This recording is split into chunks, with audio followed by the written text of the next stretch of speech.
सभी दोस्तों को नमस्कार। आपका स्वागत है आपके अपने यूट्यूब चैनल पर। आज हमने किसी सब्जेक्ट के चैप्टर पे वीडियो नहीं बनाई हुई है, बल्कि हमने आपको ये बताने के लिए वीडियो बनाई है कि आप अपने सेकंड सेमेस्टर की बुक्स कौन सी लें। वैसे आपको तो थंबनेल से पता चल ही गया होगा। तो आइए आपको सबसे पहले यहाँ पे हमने कुछ पॉइंट्स ले रखे हैं, उन पॉइंट्स पर डिस्कस करते हुए बताते हैं कि आपके लिए कौन सी बुक्स बेस्ट रहेंगी। तो देखिए यहाँ पे हमने सबसे पहले लिखा हुआ है कि कौन सा पब्लिकेशन सर्वश्रेष्ठ है। देखिए बहुत सारी बुक्स जो आपको डीएलएड की किसी भी पब्लिकेशन की जो बुक्स होती है, कोई भी एकदम एग्जैक्ट सही नहीं होती है। किसी न किसी में कुछ ना कुछ गलतियाँ ज़रूर होती हैं। तो आपको जिस भी पब्लिकेशन की बुक आपको समझ में आए, आप उस पब्लिकेशन की बुक लीजिए। और आप कभी भी किसी भी बुक को ऑनलाइन मत परचेज़ कीजिएगा। आप दुकान पे जाइए, आपको जिस बुक की लैंग्वेज अच्छी लगे आप उस बुक को लीजिए। सबके अपने अपने पढ़ने के तरीके होते हैं, सबको अपनी अपनी पसंद की लैंग्वेज होती है, तो उस हिसाब से आप किताबें ले सकते हैं। और बहुत सारी पब्लिकेशंस की बुक आती हैं, तो आपको जो भी पसंद आए आप पहले दुकान पे जाइए, आप वहाँ पे देखिए और उन बुक्स को लीजिए। फिर देखिए, मतलब ये दोनों पॉइंट्स तो वही हो गए हैं ना कि कौन से पब्लिकेशन की किताबें लें। तो देखिए, अगर आपको लगता है कि आपको बुक्स की ज़रूरत है तो ही आप बुक लें। क्योंकि अगर आप बुक्स कोई भी बुक लेते हैं, आप किसी भी पब्लिकेशन की बुक लेते हैं, तो उसमें इंग्लिश, हिंदी और आपकी मैथ्स जो है, ये तीनों सब्जेक्ट्स तो बिल्कुल भी डिटेल में नहीं रहते, बहुत शॉर्ट होते हैं। तो आप तो उस बुक्स को आप ये समझिए कि वो बुक आपके लिए वेस्ट होती है। और उसकी लैंग्वेज ऐसी होती है बुक की, किसी भी पब्लिकेशन की आप देख लीजिएगा कि समझने में थोड़ी दिक्कत होती है। आप देखिए, आप ग्रामर उसमें इंग्लिश में दी होगी और बताइए इतनी पतली सी बुक में कितना वो ग्रामर दे सकते हैं। तो बिल्कुल भी बेसिक नहीं होता है, बहुत सारी चीज़ें उसमें अजीब सी दी हुई होती हैं। तो इससे बढ़िया है आप बुक मत परचेज़ कीजिए। मतलब अगर आपको लेनी है तो आप अपनी जो है, जो आपका जो फर्स्ट पेपर है वर्तमान भारतीय समाज, और दूसरा जो है प्रारंभिक शिक्षा के नवीन प्रयास, एजुकेशन की दोनों बुक्स आप ले सकते हैं। बाकी आपको अनदर सब्जेक्ट की बुक लेने की ज़रूरत नहीं है। अब आप सोचेंगे कि बुक ना ले तो कहाँ से पढ़े, आपको इन दोनों जो पहला पेपर और दूसरा पेपर है ना, इसकी बुक लेने की कोई ज़रूरत नहीं है। अभी आपके पास बहुत ज़्यादा टाइम है, आप इजीली पीडीएफ से पढ़ाई कर सकते हैं। पीडीएफ से पढ़ाई करके या फिर आप यूट्यूब से नोट्स बना करके आप अच्छी से पढ़ाई कर सकते हैं। तो देखिए, क्या सभी किताबें खरीदना ज़रूरी है? ये चीज़ तो आपको यहाँ पे बता दी कि बिल्कुल भी नहीं, किताबें खरीदना, कोई भी किताबें खरीदना भी ज़रूरी नहीं है। आप बुक परचेज़ करने जाओगे, आपको 700-800 की किताब पड़ेगी।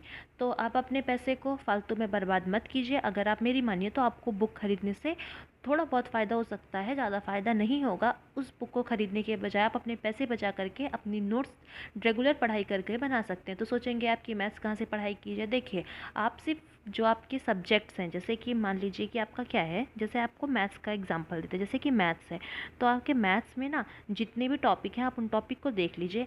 आप अपनी जो उसकी प्राइमरी की 6, 7, 8 की बुक आती हैं उनको लीजिए और उन सारे टॉपिक्स को लगा डालिए। मतलब जैसे कि पहला टॉपिक है उसमें लासा और मासा, तो आप देखिए 6, 7, 8 तीनों में जिस भी क्लास में लासा और मासा का टॉपिक दिया हुआ हो, उस पूरे को उस बुक क्लास की बुक से लगा लीजिए। आप यकीन मानिए, आपके जितने भी पेपर बनते हैं ना, वो सारे प्राइमरी की बुक से ही मोस्टली क्वेश्चंस उठा करके आते हैं। तो अगर आपने 6, 7, 8 की बुक को मैथ्स की अच्छे से पढ़ ली, तो आपको मैथ्स में तो बिल्कुल दिक्कत नहीं होने वाली है। और फिर रही जैसे कि सब्जेक्ट है इंग्लिश, अब सोचेंगे कि इंग्लिश में कहाँ से पढ़ाई की जाए। तो देखिए, इंग्लिश में आप 9th-10th में आपने इंग्लिश पढ़ी होगी, 11th-12th में भी पढ़ी होगी, तो आपके पास ग्रामर की कोई बेसिक सी बुक रखी होगी, आप उसको पढ़ लीजिए।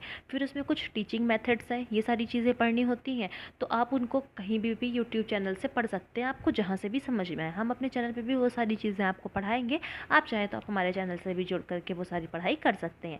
लेकिन इंग्लिश की बुक और मैथ्स की बुक लेने का तो कोई भी फ़ायदा नहीं निकलता है, तो आप इससे बढ़िया है कि इन सब सब्जेक्ट्स की बुक तो बिल्कुल मत लीजिए। और आप अगर बुक लेने जाएँगे ना, तो आपको ऐसा नहीं है कि वो सिर्फ़ 1 या 2 बुक देंगे, वो आपको पूरा सेट में देंगे बुक को। तो क्यों अपना पैसा आपको उसमें वेस्ट करना। और देखिए, आपको ये दोनों चीज़ें बता दी। हिंदी में आपको क्या पढ़ना, संज्ञा, सर्वनाम, ये सारी चीज़ें, कहानी और भाषा, बोलियाँ, ये सारी चीज़ें पढ़नी है। तो अगर आपके घर में कोई छोटा बच्चा होगा, 6, 7, 8th क्लास का होगा, जो सीबीएसई बोर्ड से पढ़ रहा हो, उसकी बुक में उठा के देखिएगा, ये सारी चीज़ें दी होती हैं। संज्ञा, सर्वनाम, इन सब चीज़ों के लिए आप किसी भी एग्ज़ाम की अगर प्रिपरेशन कर रहे हो, तो उसके पास आपके पास जो बुक हो आप उससे पढ़ाई कर सकते हैं। नहीं तो आप किसी भी यूट्यूब चैनल से पढ़ाई कर सकते हैं। नहीं तो आप इसके लिए एससीईआरटी की जो बुक्स के पीडीएफ होते हैं ना, इस पड़े होते हैं, गूगल की साइट पे आप जाके देखेंगे तो आपको वहाँ पे भी मिल जाएंगे। आप देखिए, आपका जो होता है फर्स्ट पेपर और जो होता है सेकंड पेपर एजुकेशन का, इन दोनों के तो आप एससीईआरटी की पीडीएफ डाउनलोड कर लीजिए और आप उससे पढ़िए, और उसके साथ ही आप यूट्यूब, इन दोनों चीज़ों से आप पढ़िएगा। और इसके अलावा आप देखिएगा कि इन दोनों चीज़ों के अलावा आपको बाहर से कोई भी क्वेश्चन नहीं देखने को मिलेंगे। जो SCERT है ना, वो मोस्टली क्वेश्चन अपनी किताबों से बनाते हैं जब भी पेपर बन के आता है तो। और इसके साथ ही आप प्रीवियस ईयर के पेपर देख लीजिएगा, ठीक है? प्रीवियस ईयर के पेपर देख लीजिएगा, बस आपको कुछ भी करने की ज़रूरत नहीं है, कोई भी बुक लेने की ज़रूरत नहीं है। तो ये सारी चीज़ें हो गई, हिंदी का भी आपको बता दिया, और अब बचता है साइंस और सामाजिक अध्ययन। तो देखिए, आपको साइंस के, आप अगर आपके घर में कोई भी हो, मतलब ये पहली वीडियो से कह रहे हैं कि आप अगर पिछली वीडियो में किसी में भी देखेंगे तो यही कहा गया है कि आप जो भी आपके पास पुरानी बुक्स रखी हो, आपने जो 9th-10th में पढ़ाई की हो, उसमें से सिर्फ आप अपना सिलेबस डाउनलोड कर लीजिए, या फिर सिलेबस हमने डिस्कस किया आप उसमें जाके देख लीजिए, उन सिलेबस को देखिए और फिर अपनी उन बुक्स से पढ़ाई कीजिए। क्योंकि आपको जो किसी पब्लिकेशन की बुक आती है ना, उसमें कुछ भी डिटेल्स नहीं दिए होते हैं, बहुत सारी मिस्टेक्स होती हैं जो हम एग्ज़ाम में जा कर के कर देते हैं, फिर वो चीज़ें इतनी अच्छे से समझ में भी नहीं आती हैं, वो बहुत शॉर्टकट में दी होती हैं। अब बताइए, इतना ज़्यादा चैप्टर होता है और वो इतनी पतली सी बुक में करके देते हैं, कैसे ही समाहित करेंगे इतनी सब कुछ चीज़ें, है ना?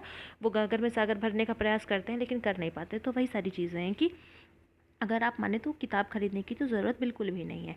तो हाँ, देखिए, किताबों के बिना तो आप इज़िली पढ़ सकते हैं, सिर्फ आपको PDF डाउनलोड करनी है। SCERT की PDF में आपको साइंस का भी पूरा मटेरियल मिलेगा, उसके साथ ही आपको SCERT की PDF में आपको जो है पूरा का पूरा सामाजिक अध्ययन का भी मटेरियल मिल जाएगा। और अगर आपको सामाजिक अध्ययन और अच्छी तरीके से पढ़ना है तो आप जो है किसी यूट्यूब चैनल जिन्होंने अच्छी तरीके से पढ़ाई हुई हो, वो सब आप पढ़ सकते हैं। क्योंकि जो बुक्स वगैरह होती है ना, ये बहुत शॉर्टकट में दी होती है, और शॉर्टकट तो मतलब मेरा मानना है कि शॉर्टकट तरीके से बिल्कुल नहीं पढ़ना चाहिए। उसमें कुछ चीज़ें समझ में भी नहीं आती है, आपको बस लर्न करना पड़ेगा, बहुत ज़्यादा समझने में कुछ भी नहीं आता है बुक से। हाँ, अगर आपको SCERT की किताब से पढ़ना है तो आप उससे पढ़ सकते हैं, मतलब जो SCERT की होती है, मतलब जो उनकी, जैसे होते हैं ना कि पब्लिकेशंस की बुक बाकी नहीं अच्छी होती हैं। और अगर आपको लगता है कि आपको किताबें लेनी चाहिए तो आप बुक से बढ़िया है आप गाइड ले लो। आप कभी गाइड लेके देखना, जितना ना बुक्स वाले अलग अलग करके रखते हैं, वो पूरा गाइड वाले एक में करके दे देते हैं, और गाइड आपको सस्ती भी पड़ जाती है। तो आप अगर चाहते हो कि आपको जैसे कि अंडरलाइन करनी है, या थोड़ा पढ़ने में दिक्कत आ रही है, या कुछ करना है, तो आपके लिए गाइड बेस्ट होगी। किताब तो वेस्ट ऑफ मनी है एक तरीके से, और उसको पढ़ना भी। तो ठीक है, आपको ये सारी चीज़ें यहाँ तक की समझ में आ गई होंगी। बाकी आपकी मर्ज़ी है, आपके पैसे हैं, अगर आपको लेना हो तो आप ले सकते हैं। अगर आपको मेरी सलाह माननी है तो किताबें बिल्कुल भी मत लीजिए, आप SCERT की PDF से पढ़ सकते हैं। हाँ, उसमें इंग्लिश और हिंदी के थोड़े मटेरियल कम अवेलेबल होते हैं, आप वो सारी चीज़ें अदर जगह से पढ़ाई कर सकते हैं। मैथ्स के लिए आपको बता दी कि मैथ्स के लिए आपको अगर पढ़ाई करनी है तो आप 6, 7, 8 की जितनी भी प्राइमरी की बुक्स चलती हैं, वो उच्च प्राथमिक विद्यालय की, उसको सॉल्व करिए। उसी में से सारे क्वेश्चन आप उठा के देखेंगे प्रीवियस ईयर के, मैक्सिमम उसी पैटर्न पे, इनफैक्ट वहाँ से ही उठा के क्वेश्चन ही बनाए जाते हैं। तो आप वो चीज़ें पढ़ सकते हैं मैथ्स के लिए। तो चलिए, आपको अगर हमारी ये वीडियो हेल्पफुल लगी हो तो प्लीज़ हमारे चैनल को लाइक कर दीजिएगा, सब्सक्राइब कर दीजिएगा, अपने दोस्तों में भी शेयर कर दीजिएगा, जिससे उन तक भी ये सारी वीडियो पहुंच सके। अगर आपने हमारी वीडियो को यहाँ तक के लिए देखा है तो उसके लिए आपका तहे दिल से बहुत बहुत शुक्रिया। मिलते हैं आने वाली हम नेक्स्ट वीडियो में, तब तक के लिए आप अपना ख्याल रखिएगा।